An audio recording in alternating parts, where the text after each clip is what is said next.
Bonjour, bienvenue dans l'épisode 27 de Dessine-moi un divan, le podcast pour penser la psychanalyse autrement. Je suis Candice Medina-Maro, créatrice de ce podcast, et je vous propose aujourd'hui de continuer dans la thématique secret, énigmes, mythes et légendes familiales, en nous demandant ce qui se passe quand on lève le voile du secret et que l'énigme qui en résulte s'éclaire. Vous êtes prêtes ? Vous êtes prêts ? L'aventure nous attend, c'est parti ! En tant qu'analyste, il y a plusieurs manières de travailler avec les secrets et les énigmes familiales qui correspondent aux trois façons qu'elles ont de se présenter dans le travail de l'analysante ou l'analysant. On peut soit les rencontrer sous forme de manifestations psychiques et somatiques, lorsque les secrets ou les énigmes parlent à travers la personne. On peut les rencontrer sous forme d'énigmes, formulées autant que faire se peut par celui ou celle qui pressent que quelque chose n'est pas dit, que quelque chose cloche, qui a quelques éléments du puzzle et essaie de comprendre. Enfin, on peut les rencontrer quand celui ou celle qui porte un secret en parle en séance. J'ai décrit dans les épisodes précédents les conséquences des secrets et énigmes familiales, et déjà dit que les manifestations de celles-ci peuvent être extrêmement variées et multiples. Dans cet épisode, je vais donc aborder la recherche du secret et la place de l'analyste, et des psys en général d'ailleurs, comme écouteuse ou écouteur de secrets. Certaines personnes ne réalisent pas qu'il y a des secrets de famille dans leur famille. D'autres les pressentent et perçoivent qu'elles se retrouvent avec une énigme dont elles ne savent pas quoi faire. Parfois, on part des manifestations psychiques et somatiques d'un analysant ou d'une analysante et peu à peu se dessinent entre autres une ou plusieurs énigmes, notamment car on a généralement deux parents et donc deux familles d'origine, ou moins ou plus selon les configurations familiales, et donc il y a souvent plusieurs secrets. Bref, au cours du travail, on découvre parfois qu'il y a une énigme qui n'est pas un secret de celui ou celle qui est en analyse, mais qui est la trace du ou des secrets d'autres personnes de sa famille. Parfois, une analysante perçoit déjà bien l'énigme ou les énigmes avec lesquelles elle a affaire, lesquelles sont parfois en résonance d'ailleurs entre les familles, et tente de la mettre en travail en séance et en dehors pour la comprendre davantage ce qui se passe dans sa ou ses familles et pour elle. Parfois, un analysant parle de son secret en séance. Et on se retrouve alors, en tant que psy, à la place de celle ou celui qui va écouter ce secret, entendre ce qu'il dit, parfois pour la première fois.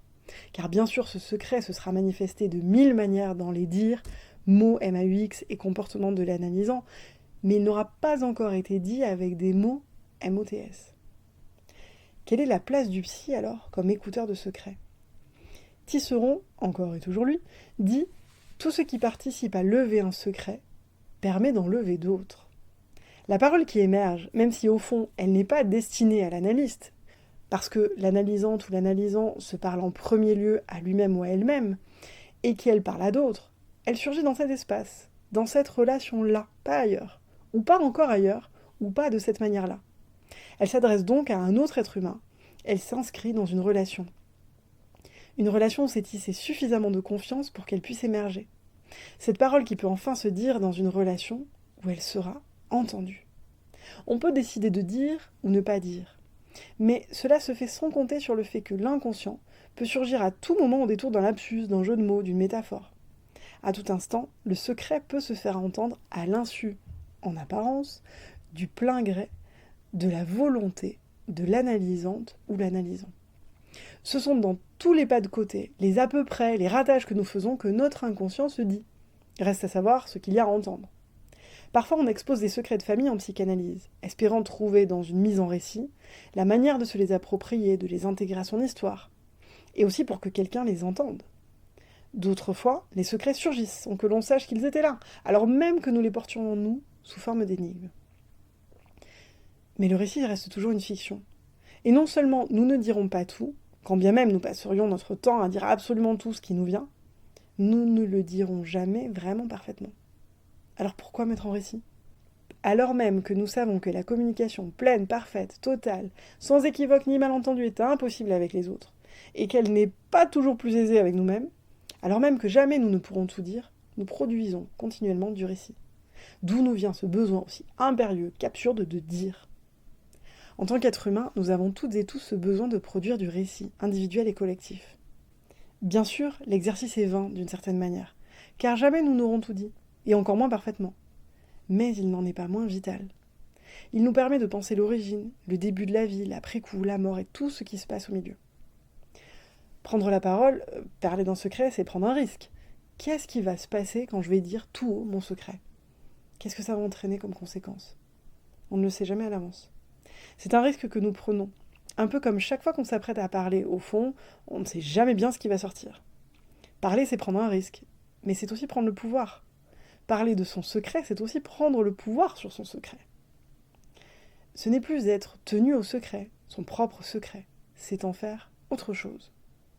Parfois, ce secret restera secret pour la famille de l'analysante ou de l'analysant, parfois il sera dévoilé. Là encore, il appartient à chacun et chacune de faire ce qu'elle peut et ce qu'elle veut de son secret.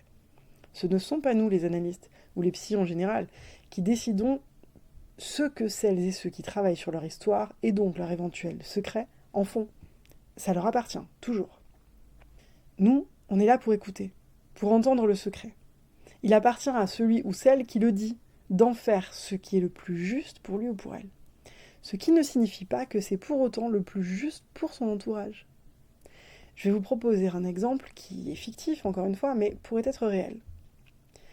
Joseph a appris à plus de 50 ans que son père, ainsi que son oncle et sa tante, avaient été victimes d'abus sexuels commis par un prêtre durant son enfance et son adolescence. C'est au seuil de sa vie que le père de Joseph lui a confié ce secret, à lui et personne d'autre, alors que Joseph a 2 frères. Cette révélation a permis à Joseph de mieux comprendre certains agissements de son père, qu'il avait toujours laissé perplexe. Notamment, le fait qu'il avait tenu à apprendre à ses 2 enfants à sortir d'une pièce sans faire de bruit. C'était une véritable obsession pour le père de Joseph, qui entraînait régulièrement ses 3 enfants. Ce qui, dans un premier temps, avait été un jeu amusant pour ces derniers, s'était transformé en épreuve, car leur père les testait régulièrement pour vérifier qu'ils étaient capables de sortir d'une pièce ou d'une maison sans faire le moindre bruit. Quand le père de Joseph raconta à son fils les viols commis par le prêtre, il avait alors expliqué qu'il avait essayé plusieurs fois de s'échapper sans bruit, que ce soit de chez lui, pour que le prêtre ne l'y trouve pas quand il venait toutes les semaines rendre visite à sa famille, ou de la sacristie dans laquelle il commettait les viols. Jamais il n'y était parvenu. Mais sa manière à lui d'essayer de protéger ses fils tenait à cela, s'échapper sans un bruit pour ne pas être violé. Joseph s'est retrouvé avec ce secret sans savoir quoi faire.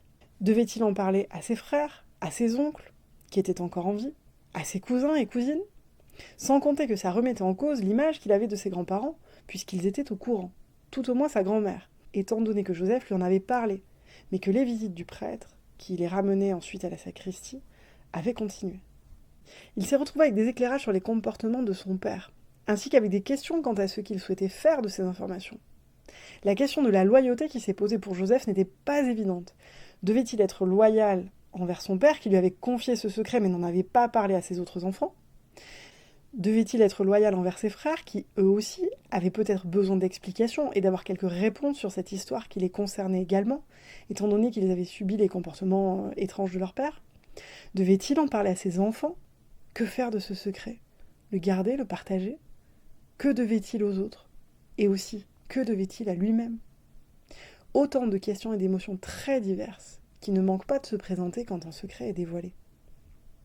Lever le voile du secret, que ce soit le sien ou celui des autres, c'est lever non pas un voile, mais des voiles, voire lever les voiles, et parfois sortir en partie, car jamais complètement totalement, du système familial.